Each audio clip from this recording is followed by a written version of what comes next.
Good morning, my dear students, my dear friends and सभी हमारे viewers. मैं नीतू गर्ग आप सबका हमारे चैनल लर्न एट होम पर हार्दिक स्वागत करती हूँ।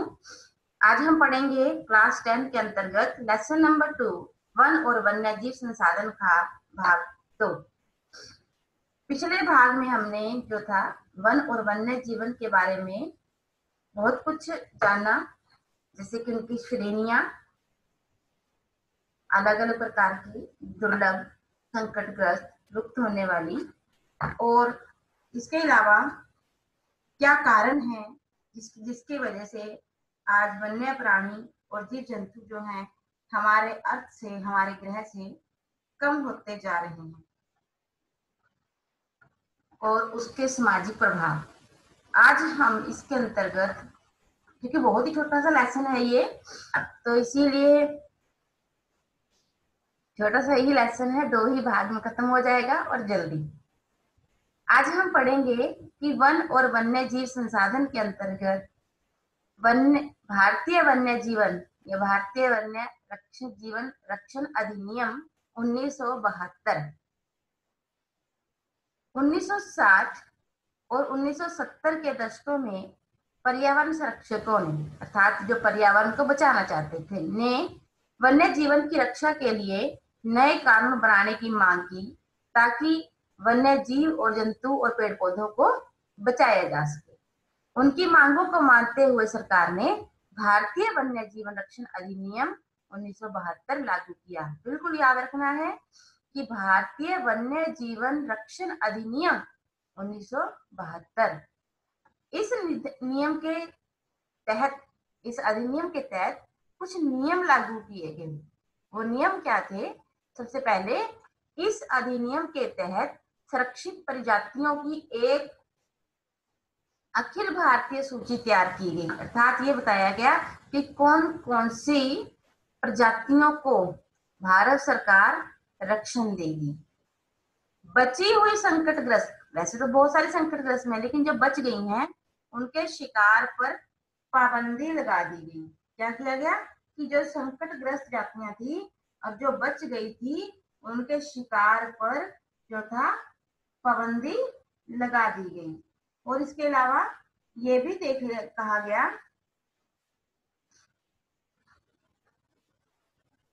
कि वन्य आवासों की कानूनी रक्षण भी होगा उनके बचाव के लिए। फिर वन्य जीवन के व्यापार पर रोक या पाबंदी लगाई गई। वन्य जीवन के आवास को कानूनी सुरक्षा प्रदान की गई। ये क्या होते हैं वन्य जीवन का आवास?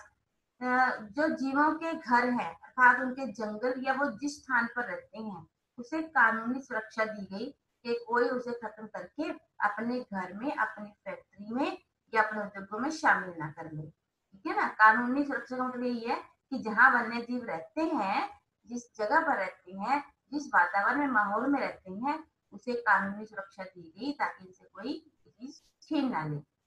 कई राज्यों, सरकारों और केंद्र सरकारों ने भी नेशनल पार्क और वन्य जीव अभ्यारण्य बनाए। ये नेशनल पार्क और वन्य जीव अभ्यारण्य है जो ये आवास प्रदान करते हैं ऐसे वन्य जीवों और पौधों को। कुछ खास जानवरों की सुरक्षा के लिए कई प्रोजेक्ट भी शुरू किए गए, जैसे कि प्रोजेक्ट टाइगर, क्योंकि टाइगर जो है, बाघ जो है, उनकी संख्या लगातार कम हो रही है, तो उनके बचाव के लिए एक अभियान, प्रोजेक्ट शुरू किया गया ताकि उन्हें बचाया जा सके, उनकी संख्या को बढ़ाया जा सके।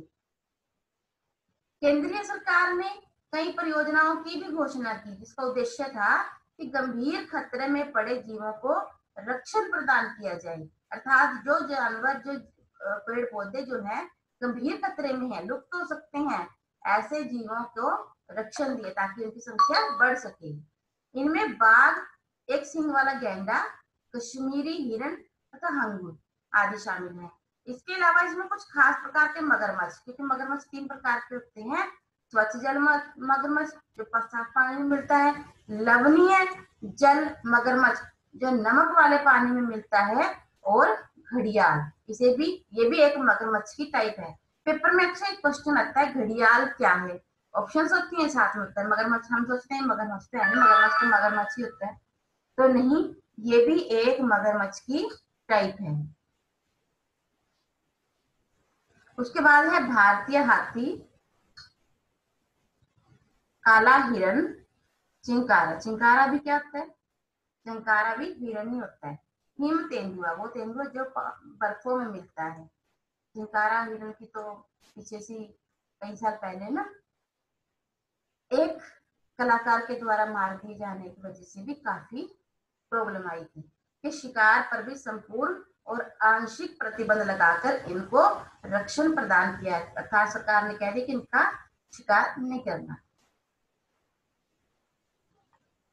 उसके बाद है संरक्षण के लाभ क्या है। अगर संरक्षण जो है वन्य जीव रक्षण 1972 बनाया गया है, उसके लाभ क्या हुए हैं? नंबर 1, इससे पारिस्थितिकी की विविधता को बचाया जा सकता है। देखिए, एक ऐसा तंत्र जिसमें सभी जीव, पेड़ पौधे और मानव मिलकर एक तंत्र का निर्माण करते हैं, उसे पारिस्थितिक तंत्र कहते हैं। अब उसको बचाया जा सकता है, क्योंकि अगर उसमें से जीव कम होते चले जाएंगे, अलग अलग विविध विविध प्रकार के जीव कम होते चले जाएंगे, तो पारिस्थितिक तंत्र जो है वो बिगड़ जाएगा। इससे हमारे जीवन के लिए जरूरी मूलभूत चीजें, जल, हवा और मिट्टी को भी संरक्षण मिला है। अब ये 3 चीजें हैं तो बचेंगी, तो आगे हमारा जीवन बचेगा। मानव जाति को यदि अपना अस्तित्व बनाए रखना है तो पर्यावरण को संतुलित रखना ही होगा। पर्यटन को बढ़ावा देना होगा, वनों को बचाए रखना होगा। पर्यटन क्या होता है? जब हम किसी दूसरे स्थान पर, पहाड़ों पर, जंगलों में घूमने जाते हैं, और वन्य जीवों को संरक्षण देना होगा। ये सब होगा तो पारिस्थितिक तंत्र हमारा बना रहेगा, तालमेल बना रहेगा, और पूरी मानव जाति जो है वो अपने अस्तित्व के लिए इन पर ही निर्भर करती है। आगे है सरकार के द्वारा वनों का वर्गीकरण। जिस वन के सरकार ने क्या किया है कि जो वन है इनको 3 भागों में बांट दिया है। सबसे पहला भाग क्या है? आरक्षित वन। जिन वनों में शिकार करना और मानव गतिविधियों पर पूर्ण रूप से प्रतिबंध हो, ना तो मानव वहां पर शिकार करेगा और ना ही वहां से लकड़ी तोड़ना या उत्पाद इकट्ठे करना, ऐसे काम नहीं करेगा, ना पेड़ पौधे लेके आएगा। मतलब पूर्ण रूप से सरकार ने अपना रक्षण दे दिया है ऐसे वनों को, इन्हें आरक्षित वन कहा जाता है। कुल वन क्षेत्र के आधे से अधिक भाग को, जितना भी वन क्षेत्र है हमारा, उसके आधे से अधिक भाग को आरक्षित वन का दर्जा दिया गया है। और संरक्षण की दृष्टि से इन्हें सबसे महत्वपूर्ण, सबसे बहुमूल्य माना गया है। फिर है रक्षित वन। जिस वन में शिकार और मानव गतिविधियों पर प्रतिबंध हो, लेकिन यह उस वन पर निर्भर रहने वाले आदिवासियों पर लागू ना हो, ऐसे वन को रक्षित वन कहते हैं। देखिए कि जो शिकार करना चाहते हैं यदि, या मानव गतिविधियां करना चाहते हैं बाहर से आकर ये लोग, उन पर तो है प्रतिबंध, लेकिन जो आदिवासी जंगलों में ही रहते हैं और अपने जीवन यापन के लिए वनों पर ही निर्भर है, उन पर ये प्रतिबंध नहीं है। तो ऐसे मतलब यहाँ क्या था? सब पर, हर प्रकार के व्यक्ति पर, हर प्रकार की मानव गतिविधि पर प्रतिबंध था।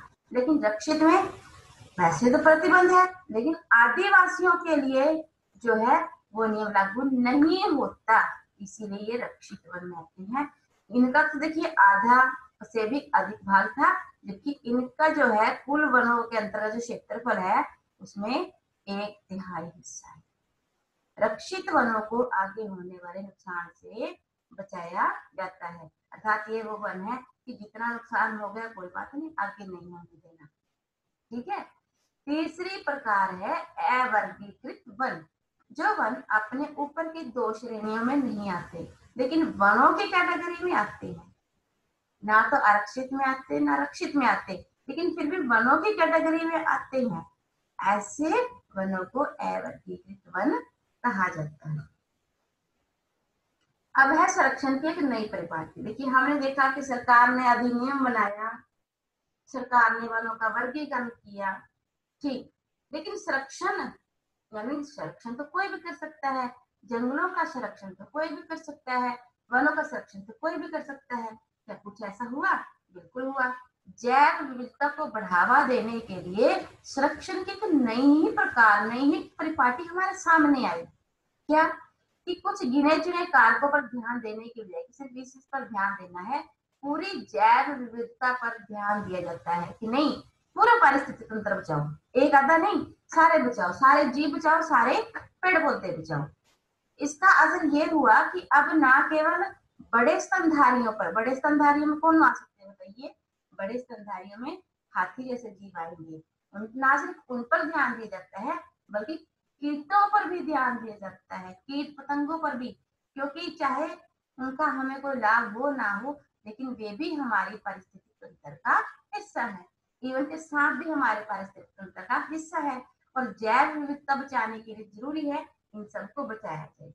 1980 से और 1986 के वन्य अधिनियम के बाद ये भी अधिनियम है, देखिए 1972 का था, लेकिन ये भी, इनमें नई अधिसूचनाएं जारी की गई। इन अधिसूचनाओं के अनुसार 100 तितलियां, आपसे देखिए पेपर में क्वेश्चन पूछ सकते हैं कि कीटों को बचाने के लिए कौन से वन्य अधिनियम बनाए गए, 1980 और 1986, जबकि जीवों के संरक्षण के लिए, बड़े जीवों के संरक्षण के लिए जो थे 1972। इसके तहत जो 1980 और 1986 का वन्य जीवन अधिनियम तय हुआ है, इसके तहत 100 तितलियां, मोर, बीटल, ये बीटल आपको शायद याद होगा, हम बचपन में इसे फेलपाच भी कहा करते थे, और एक ड्रैगन फ्लाई, इसको भी रक्षित जीवों की श्रेणी में रखा गया है।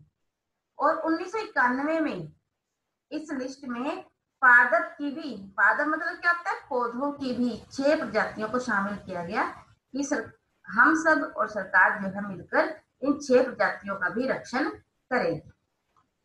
उसके बाद है प्रोजेक्ट टाइगर, जो आप ये देख रहे हैं यहाँ पर। प्रोजेक्ट टाइगर की बहुत बड़ी कहानी क्या कही जा रही है कि ये मादा बाघ है और ये इसके कब्स हैं, ठीक है ना, टाइगर के कब्स हैं। अर्थात प्रोजेक्ट टाइगर के अंदर हमें क्या करना है, इनकी संख्या बढ़ानी है, अर्थात ना सिर्फ बाघ, बाघों के बच्चों का रक्षण भी करना है। बाघों को विलुप्त होने से बचाने के लिए प्रोजेक्ट टाइगर 1973 शुरू किया गया। देखिए वन्य जीव अधिनियम जो था, वन्य जीव रक्षण अधिनियम, वो कब बनाया गया था? 1972 में। लेकिन बाघों को बचाने के लिए जो प्रोजेक्ट टाइगर है उसको कब शुरू किया गया? 1973 में, 20वीं शताब्दी की शुरुआत में। बताइए 20वीं शताब्दी की शुरुआत क्या होगी? 20वीं शताब्दी की शुरुआत होगी 1901 से लेकर 1920-25 का टाइम, ठीक है। 20वीं शताब्दी में आपने 1900 की गिनती करनी है, में बाघों की कुल आबादी 55,000 थी, और 1973 में देखिए कितनी जल्दी घटकर 1827 रह गई। इतने कम बाघ रह गए। तो इसी कारण इन बाघों को बचाने के लिए, इनकी घटती संख्या पर रोक लगाकर और इन्हें डबल ट्रिपल करने के लिए एक प्रोजेक्ट चलाया गया, और प्रोजेक्ट का नाम क्या था? Project tiger. इस प्रोजेक्ट का उद्देश्य भारत में उपलब्ध बाघों की संख्या के वैज्ञानिक, आर्थिक, सांस्कृतिक और पारिस्थितिक मूल्यों का संरक्षण सुनिश्चित करना था, ताकि बाघ बच सके। और इसके तहत फिर टाइगर रिजर्व बनाए गए, बाघ रिजर्व बनाए गए, और आज भारत में इनकी संख्या जो है 50 है। आपकी बुक में, जो एनसीईआरटी की बुक है, उसके अंतर्गत सन 2009 और 10 के अनुसार जो है भारत में बाघ रिजर्व की संख्या 39 बताई गई है। हो सकता है कि आपको पेपर में ऑप्शन में पूछे जाए, तब आपको ये बात याद रखनी है। मान लीजिए वहां 50 की ऑप्शन है ही नहीं, तो आपको 39 की बतानी होगी। लेकिन करंट में जो बाघ रिजर्वों की संख्या है वो 50 है, बल्कि 51 में की भी तैयारी चल रही है। राष्ट्रीय बाघ संरक्षण प्राधिकरण, राष्ट्रीय मतलब नेशनल लेवल का बाघ संरक्षण प्राधिकरण पर्यावरण मंत्रालय के तहत एक वैधानिक निकाय है। साल 2006 में वन्य जीव संरक्षण अधिनियम और 1972 के प्रावधानों में संशोधन करके बाघ संरक्षण प्राधिकरण की स्थापना की गई। याद रखिए प्रोजेक्ट टाइगर की स्थापना 1973 में हुई, जबकि वन्य जीव संरक्षण अधिनियम की 1972 में, जबकि संशोधन करके 2006 में बाघ संरक्षण प्राधिकरण की स्थापना की गई। याद रखिए बिल्कुल कि बाघ संरक्षण प्राधिकरण की स्थापना कब की गई? सन 2006 में। इसका काम था प्रोजेक्ट टाइगर का क्रियान्वयन करना, अर्थात प्रोजेक्ट टाइगर बना के रखना ही नहीं है, इसको इफेक्टिवली बहुत अच्छे ढंग से चलाना। अब है कि बाघ देखिए इतने घट के 55,000 से घटकर 1873 पर आ गए। कारण क्या था? कारण थे नंबर 1, बाघों को ज्यादातर पर्यावास या पर्यावरण वन क्षेत्रों में होता है। उनका जो रहना होता है, उनका आवास होता है, वो कहाँ पर होता है? वनों में। क्या टाइगर घरों में रह सकते? नहीं। तो ज्यादातर जो बाघ हैं वो कहाँ रहेंगे? वनों में रहेंगे।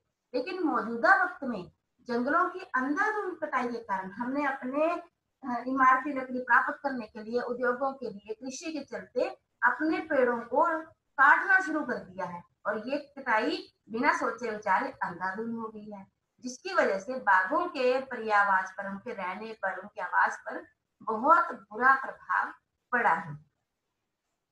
इसके अलावा बाघों के शारीरिक अंगों के लिए उनका अवैध शिकार और जलवायु परिवर्तन भी दूसरी मुश्किलें हैं। शारीरिक अंग जो है, उनकी खाल है, उनकी हड्डियां हैं, उनके अवैध शिकार के लिए, अवैध मतलब लीगल नहीं है, छिपकर वो शिकार किए जाते हैं, और जलवायु परिवर्तन जिसमें वो जी नहीं पा रहे, वो आसानी से रह नहीं पा रहे, ये भी उनकी आबादी के लिए खतरा है।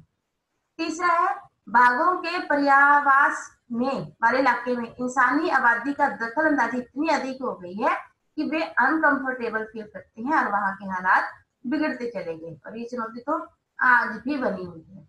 इसके अलावा जिस सुंदरवन को बाघों के लिए सबसे मुफीद जगहों में माना जाता था, क्योंकि पहले ना जो बाघ थे वो सबसे अधिक सुंदरवनों के डेल्टों में अर्थात पश्चिम बंगाल में रहते थे, वहां भी बढ़ते समुद्री सतह ने, क्योंकि ज्यादातर हिस्सा जो है समुद्र में शामिल होता जा रहा है वहां का सुंदरवनों का, तो बाघों के अस्तित्व के सामने संकट पैदा कर दिया। ये देखिए प्राकृतिक आपदा है, ना कि मानवीय है, लेकिन समुद्र जो है वो ज्यादा जगह घेरता जा रहा है, उसने सुंदर वनों के डेल्टों में से भी कुछ जगह को अपने बीच समा लिया है, जिस वजह से बाघ वो है उन्हें बचना, उन्हें अस्तित्व में अपना अस्तित्व बनाए रखना मुश्किल हो गया है।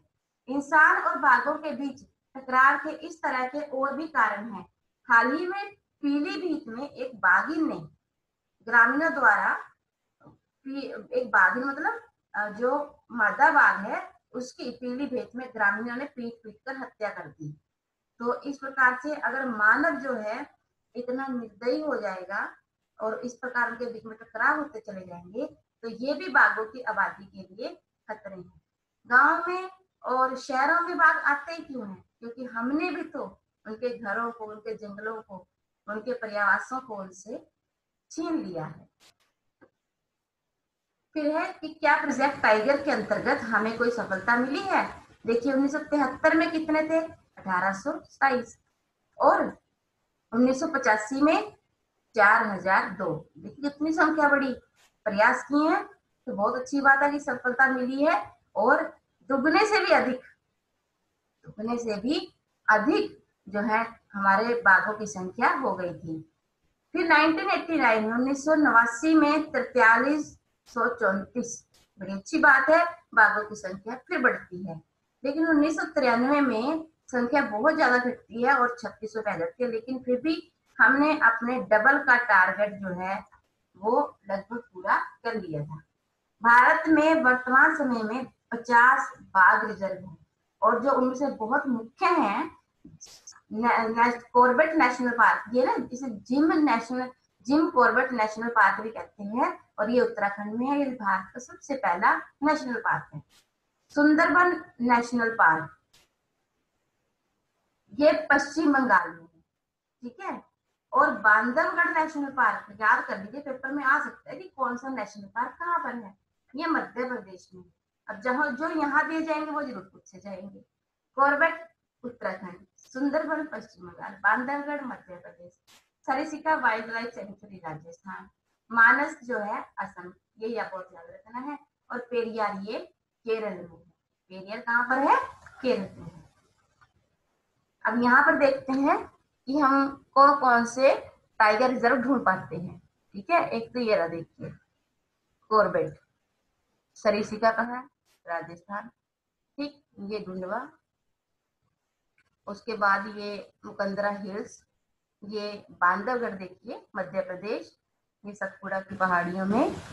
और यहाँ पर हम थोड़े बहुत और देखते हैं, जैसे कि सुंदरबन है, सिम्पलीपाल, सिम्पलीपाल आता है, सिमलीपाल जो है ना, ये काफी इंपॉर्टेंट है, ये उड़ीसा में ही आता है।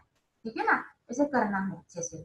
उसके बाद है यहाँ सह्याद्री, और यहाँ पर पेरियार। देखिए इस प्रकार ये कुल मिला के जो है ना, ये नागार्जुन सागर, श्रीशैलम, तो ऐसे ये, और ये रहा हमारा मानस, ये काजीरंगा, ये तो बड़े इंपॉर्टेंट है, ये गंगा। ऐसे हमने बहुत सारे हैं जो हमें ढूंढने हैं और याद करने हैं, क्योंकि हमारी तैयारी तो तभी मानी जाएगी ना जब हम पूरे 50 के 50 याद करेंगे कि वो कहाँ है। अभी मेरे 10th में नहीं तो आगे की पढ़ाइयों के लिए, आगे के कंपटीशन के लिए भी तो तैयार तो होना है हमें। उसके बाद है समुदाय और संरक्षण। इस बात को अब कई स्थानीय समुदायों ने भी मान लिया है कि संरक्षण से उनके जीवन यापन को लंबे समय तक सुरक्षित रखा जा सकता है। इसीलिए अब कुछ लोग कई जगहों पर सरकार के संरक्षण के प्रयासों के साथ अपनी भागीदारी भी दे रही हैं। मतलब आम जनता और स्थानीय समुदाय ये मानने लगी है कि यदि हम सचमुच जो है जीवों को, पेड़ पौधों को संरक्षण देंगे तो ये सुरक्षित रह सकते हैं। इसलिए उन स्थानीय समुदायों ने सरकार के प्रयासों के साथ हाथ मिला लिया है और खुद की भागीदारी भी दे रहे हैं। राजस्थान का जो सरिस्का हमने अभी देखा था, टाइगर रिजर्व में गांव के लोगों ने खनन के खिलाफ लड़ाई लड़ी है कि हम खनन नहीं होने देंगे, क्योंकि खनन होगा तो जो जंगली आवास है वो नहीं रहेंगे। कई गांव के लोगों तो अपने वन्य जीवन के आवास की रक्षा के लिए सरकारी हस्तक्षेप की भी अनदेखी करते हैं, खुद वन्य जीवों की रक्षा करते हैं। इसका एक उदाहरण है अलवर जिले में, अलवर जिला राजस्थान में है, जिस जिले में 5 गांवों ने मिलकर 1200 हेक्टेयर वन को भैरवदेव डाकू जो है सेंचुरी, सोनचुरी, ये सेंचुरी सही में, तो भैरवदेव डाकव सेंचुरी घोषित कर दिया है। वहां के लोगों ने वन्य जीवन की रक्षा के लिए अपने ही नियम और कानून बनाए हैं। याद रखना है, कौन सा जिला है, अलवर राजस्थान का, में 5 गांव ने 1200 हेक्टेयर भूमि वन को, जो हेक्टेयर है वो भैरव देव डाकव सेंचुरी बनाने के लिए घोषित कर दी है। तो भैरव देव डाकव सेंचुरी कहाँ हुआ, ये राजस्थान में हुआ। हिंदू धर्म और कई आदिवासी समुदायों ने प्रकृति की पूजा की पुरानी परंपरा को अपनाया है। जंगलों में पवित्र पेड़ों के झुरमुट इसी परंपरा की गवाही देते हैं, ये पवित्र है और यह पूजा स्थल के रूप में कार्य करते हैं। वनों में ऐसे स्थानों को मानव गतिविधियों से अछूता रखा जाता है। देखिए यहाँ समझने की बात क्या है कि जंगलों में कई जगह पेड़ों के झुरमुट हैं, इसका मतलब है कि वहां मानव गतिविधियां नहीं होती, वहां पर मानव या दूसरे जीव जो पेड़ पौधों को तोड़ते हैं वो वहां नहीं गए। छोटा नागपुर में मुंडा और संथाल लोग महुआ और कदम, ये पेड़ है बच्चा, की पूजा करते हैं। इसी प्रकार उड़ीसा और बिहार के आदिवासी शादी के मौकों पर इमली और आम की पूजा करते हैं। छोटा नागपुर में मुंडा और संथाल लोग महुआ और कदम की पूजा करते हैं, जबकि उड़ीसा बिहार के लोग इमली और आम की पूजा करते हैं, अर्थात उन्हें संरक्षण भी प्रदान करते हैं। बंदरों को हिंदुओं का देवता मानकर हनुमान का वंशज माना जाता है, हिंदुओं के देवता हनुमान के वंशज माना जाता है। अधिकांश स्थानों पर इसी मान्यता के अंतर्गत बंदरों और लंगूरों को कोई नुकसान नहीं पहुंचाया जाता। राजस्थान के बिश्नोई गांव में चिंकारा, हिरन, नीलगाय और मोर को पूरे समुदाय का संरक्षण मिला हुआ है। कोई भी बाहरी व्यक्ति या अंदरूनी गांव का व्यक्ति उन्हें नुकसान नहीं पहुंचा सकता। बिश्नोई गांव के ने कौन से समुदायों को संरक्षण दिया है, चिंकारा, नीलगाय, मोर। बढ़ते हैं अपने लास्ट पेज की ओर। समुदाय और संरक्षण के अंतर्गत की जो स्थानीय भागीदारी होती है किसी समुदाय की, वो एक बहुत अच्छा उदाहरण है। देखिए चिपको आंदोलन आपने पहले भी सुना होगा, टिहरी और नवधान्य के बीज बचाओ आंदोलन, ठीक है, ये ऐसे संगठन हैं जिन्होंने पेड़ पौधों के और स्थानीय प्रजातियों के बचाव के लिए बहुत सारे आंदोलन में भाग लिया है, ये आंदोलन चलाए हैं और बड़ी संख्या में लोग इनसे जुड़े भी हैं। इन्होंने ये दिखा दिया है कि रासायनिक खादों के बिना भी, उनके उर्वरक मतलब खाद के प्रयोग के बिना भी विविध अनाजों की पैदावार करना आर्थिक रूप से संभव भी है और हमारे लिए जो है बहुत लाभदायक भी है। अर्थात केमिकल उर्वरकों के बिना भी हम बहुत सारे अनाजों को उगा सकते हैं। जो चिपकू आंदोलन था, ये पेड़ों को बचाने के लिए जो है ठेकेदार जो आते थे, जंगलों को काटते थे, पेड़ों को काटते थे, उन्हें बचाने के लिए चलाया गया था, जिसके अंतर्गत जो लोग थे वो पेड़ों से चिपक जाया करते थे, इसीलिए इसका नाम जो है चिपकू आंदोलन पड़ा। जबकि ये टेहरी और जो नवधान्य है, ये बीज बचाओ आंदोलन है, यहाँ पर बीजों को बचाने के लिए कार्य किया गया। स्थानीय समुदाय द्वारा संरक्षण में भागीदारी का एक और उदाहरण है जॉइंट फॉरेस्ट मैनेजमेंट। ये अच्छे से कर लीजिए क्योंकि यहाँ से क्वेश्चन उठता है। और क्वेश्चन क्या उठता है कि आप संयुक्त वन प्रबंधन कार्यक्रम के बारे में क्या जानते हैं। संयुक्त जॉइंट, देखिए संयुक्त वन प्रबंधन, ठीक है, संयुक्त वन प्रबंधन कार्यक्रम के बारे में आप क्या जानते हैं। ये काफी ज्यादा क्वेश्चन आता है पेपर में और हम सोचते हैं क्या ये क्या है। जॉइंट फॉरेस्ट मैनेजमेंट भी आ सकता है और संयुक्त वन प्रबंधन भी आ सकता है। यह कार्यक्रम उड़ीसा में 1988 से चलाया जा रहा है। कहाँ पे? उड़ीसा में। कब से? 1988 से। इस कार्यक्रम के अंतर्गत गांव के लोग अपनी संस्थाओं का निर्माण करते हैं और संरक्षण संबंधी क्रियाकलापों पर भी काम करते हैं। उसके बदले में सरकार द्वारा उन्हें कुछ वन संसाधनों के इस्तेमाल का अधिकार मिल जाता है। चलिए आप कोई बात नहीं, आप थोड़ा बहुत वनों का इस्तेमाल कर लीजिए, लेकिन सबसे बड़ा योगदान आपका तभी होगा जब आप उसका रक्षण करेंगे। और वहां के लोग ये सरकार को भरोसा भी दिलाते हैं कि हम अपने प्रयासों से इनका संरक्षण भी करेंगे और बाहरी हस्तक्षेप को भी रोकेंगे। सफल संरक्षण से प्राप्त इमारती लकड़ी जो होती है उसके लाभ में सरकार और वहां का जो स्थानीय समुदाय होता है दोनों ही भागीदार होते हैं। इस प्रकार जो है जॉइंट फॉरेस्ट, जॉइंट का मतलब है, देखिए समझिए कि जो जॉइंट है इसका क्या मतलब है? संयुक्त। संयुक्त कैसे बना? ये संयुक्त बना सरकार और स्थानीय समुदायों के एक होने से। जॉइंट फॉरेस्ट मैनेजमेंट कि यहाँ पर सरकार के साथ साथ गांव के लोग भी संरक्षण करेंगे, लेकिन साथ में उन्हें वन संसाधनों के इस्तेमाल का थोड़ा बहुत अधिकार भी मिल जाएगा। इसके साथ ही प्यारे बच्चों, हमारा आज ये लेसन बिल्कुल पूरा होता है और थोड़ा चलते चलते हम थोड़ा थोड़ा सा जो पिक्चर्स आई हुई थी उनके बारे में जान लेते हैं। क्योंकि इस लेसन के अंदर मैंने खुद पाया है कि ज्यादातर जो पेपर आता है, एक नंबर वाले क्वेश्चन आते हैं, वो यहाँ से आते हैं। जैसे कि हिमालयन यव संकट में, हिमालयन यव अर्थात चीड़ के प्रकार के सदाबहार वृक्ष है, चीड़ के प्रकार का ये औषधीय पौधा है, हिमाचल प्रदेश अरुणाचल प्रदेश में पाया जाता है। पेड़ों की छाल, पत्तियों, टहनियों, जड़ों से टक्सोल नामक रसायन निकलता है जिससे कैंसर की दवाई बनती है और ये दवाई जो है पूरे विश्व में बिकती है। इसकी वजह से इन पेड़ों को इतनी बड़ी मात्रा में काटा जा रहा है जितनी बड़ी मात्रा में से लगाया नहीं जा रहा। और आज ये जो कैंसर के इलाज में काम आने वाला औषधीय पौधा है ये खुद संकट में है। पिछले एक दशक में हिमाचल प्रदेश और अरुणाचल प्रदेश में इसके जो है हजारों पेड़ सूख भी गए हैं क्योंकि इनकी देखभाल नहीं हो रही। उसके बाद देखिए ये पैरा पढ़ के सुनाती हूँ आपको छोटा सा, क्योंकि यहाँ से क्वेश्चन आया था।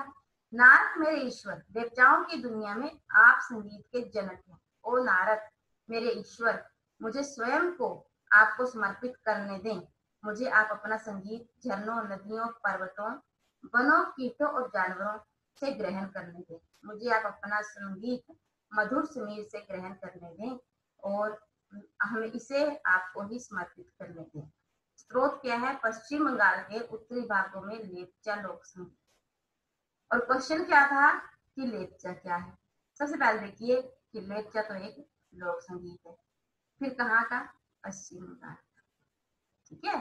तो लेप्चा एक लोक संगीत है और वो पश्चिम बंगाल का है। फिर देखिए ये एक सींग वाला गैंडा और ये बैठे हैं हिरन। पेपर में क्वेश्चन क्या आता है कि एक सींग वाला गैंडा जो है वो कौन से अभयारण्य या नेशनल पार्क में मिलेगा? तो वो काजीरंगा नेशनल पार्क में मिलेगा। और काजीरंगा नेशनल पार्क जो है वो कहाँ पर रहता है? ये वो असम में है। तो इस प्रकार के क्वेश्चंस जो हैं वो पिक्चर्स के आसपास से उठकर आते हैं और हम सोचते हैं कि वो बाहर से आ गए। बाहर से कभी कुछ नहीं आता, बस हमारे एनसीईआरटी की बुक्स पढ़ने में ही कोई कमी रह जाती है। तो इस प्रकार से हमारा ये लेसन प्यारे बच्चों आज पूरा होता है। और इसकी मैं एक क्वेश्चन तालिका आपको बनाकर दूंगी, जिसे आपने बड़े ध्यान से करना है। तब तक के लिए अपना और अपनों का ध्यान रखिए। Take care and good bye.